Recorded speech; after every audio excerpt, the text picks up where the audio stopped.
করেছেন একটু আওয়াজ দিন তো। বিয়ে করেছেন? বাবা, ভালোই তো, অনেকেই বিয়ে করেছেন আমার মতো। এনিওয়ে, বিয়ে এমন একটা বিষয়, সেটা হচ্ছে দিল্লির লাড্ডু।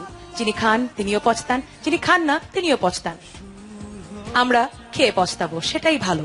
আমাদের দলে আরো একজন আছে যিনি বিয়ে করেছেন এবং ভীষণ পচতাচ্ছেন। চলুন তার কাছেই তার মনের কথাগুলো শুনি, কেন কি হয়তো এটা আমাদেরও মনের কথা। আসছেন নকুল কুমার বিশ্বাস।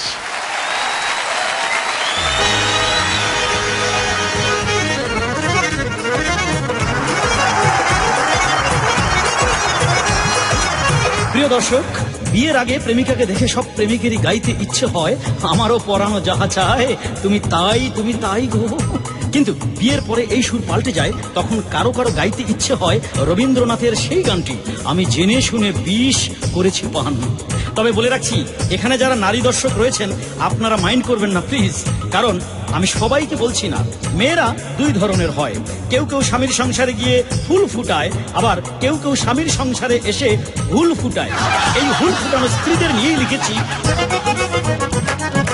বিয়াহ করলাম কেন দাদা, বিয়াহ করলাম কেন, বিয়াহ করলাম কেন দাদা, বিয়াহ করলাম কেন। বললাম আমার ঘরে আমি মেম্বার, আমার ঘরে আমি মেম্বার, পরের মাইয়া চেয়ারম্যান। বিয়াহ করলাম কেন দাদা, বিয়াহ করলাম কেন, বিয়াহ করলাম কেন দাদা, বিয়াহ করলাম কেন।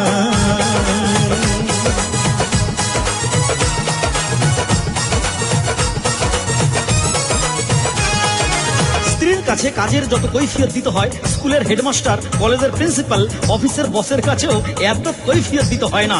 যেমন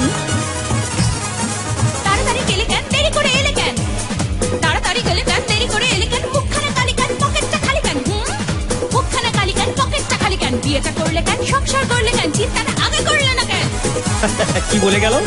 তাড়াতাড়ি গেলে কেন, দেরি করে এলে কেন, তাড়াতাড়ি গেলে কেন, দেরি করে এলে কেন, মুখখানা কালি কেন, পকেটটা খালি কেন, বিয়েটা করলে কেন, সংসার করলে কেন, চিন্তাটা আগে করলে না কেন। এত কেনর জবাব দিতে আমার, কেনর জবাব দিতে আমার ফুরায় বুদ্ধি গান রে দাদা। বিয়াহ করলাম কেন দাদা, বিয়াহ করলাম কেন, বিয়াহ করলাম কেন দাদা, বিয়াহ করলাম কেন।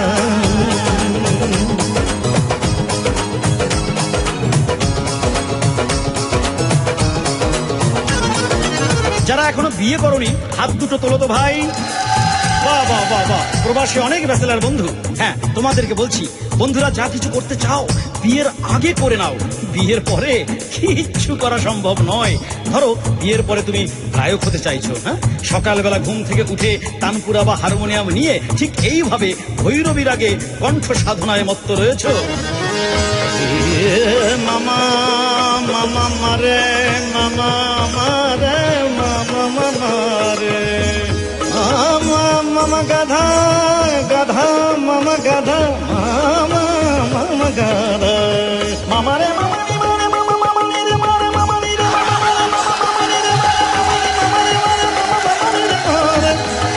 সারে মারে, সারে মারে, সারে মারে, সারে সারে। এইভাবে হয়তো তুমি প্র্যাকটিস করছো, হঠাৎ পেছন থেকে তোমার স্ত্রী এসে বলবে, আই ঘরে চাল খুদ নাই, বাচ্চার দুধ নাই, ঘরে চাল খুদ নাই, বাচ্চার দুধ নাই, পান খেতে চুন নাই, এক ফোঁটা নুন নাই, পান খেতে চুন নাই, এক ফোঁটা নুন নাই, আমার যে তেল নাই, তোমার তেল নাই, জীবনে আমার কোনো সুখ নাই। কি বলে গেল? ঘরে চলে খুদ নাই, বাচ্চার দুধ নাই, ঘরে চলো খুদ নাই, বাচ্চার দুধ নাই, পান খেতে চুন নাই, এক ফোঁটা নুন নাই, আমার যে তেল নাই, তোমার আক্কেল নাই, জীবনে আমার কোনো সুখ নাই। বলো কত আর সহ্য হয় কানে, কত আর সহ্য হয় কানে, বউয়ের এই ঘান ঘান রে দাদা। বিয়াহ করলাম কেন দাদা, বিয়াহ করলাম কেন, বিয়াহ করলাম কেন দাদা, বিয়াহ করলাম কেন।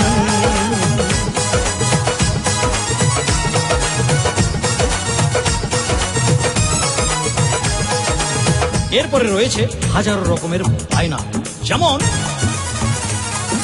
বেনারসি শাড়ি দাও, প্রাইভেটে গাড়ি দাও, বেনারসি শাড়ি দাও, প্রাইভেটে গাড়ি দাও, গুলশানে বাড়ি দাও, আমেরিকাতে পাড়ি দাও, গুলশানে বাড়ি দাও, আমেরিকাতে পাড়ি দাও, টাকার পাহাড় দাও, চাইনিজ আহার দাও, জীবনে বাহার মনে এনে দাও। কি বলছে? বেনারসি শাড়ি দাও, প্রাইভেট গাড়ি দাও, বেনারসি শাড়ি দাও, প্রাইভেট গাড়ি দাও, গুলশানে বাড়ি দাও, আমেরিকাতে পাড়ি দাও, টাকার পাহাড় দাও, চাইনিজ আহার দাও, জীবনে বাহার মোড়ে এনে দাও। এমন হাজার বায়না শুনে আমি, হাজার বায়না শুনে আমি পড়ে হই অজ্ঞান রে দাদা। বিয়া করলাম কেন রে দাদা, বিয়া করলাম কেন, বিয়া করলাম কেন রে দাদা, বিয়া করলাম কেন। বললাম আমার ঘরে আমি মেম্বার, আমার ঘরে আমি পাবলিক, পরের মাইয়া চেয়ারম্যান। বিয়া করলাম কেন রে দাদা, বিয়া করলাম কেন, বিয়া করলাম কেন রে দাদা, বিয়া করলাম কেন, বিয়া করলাম কেন রে দাদা।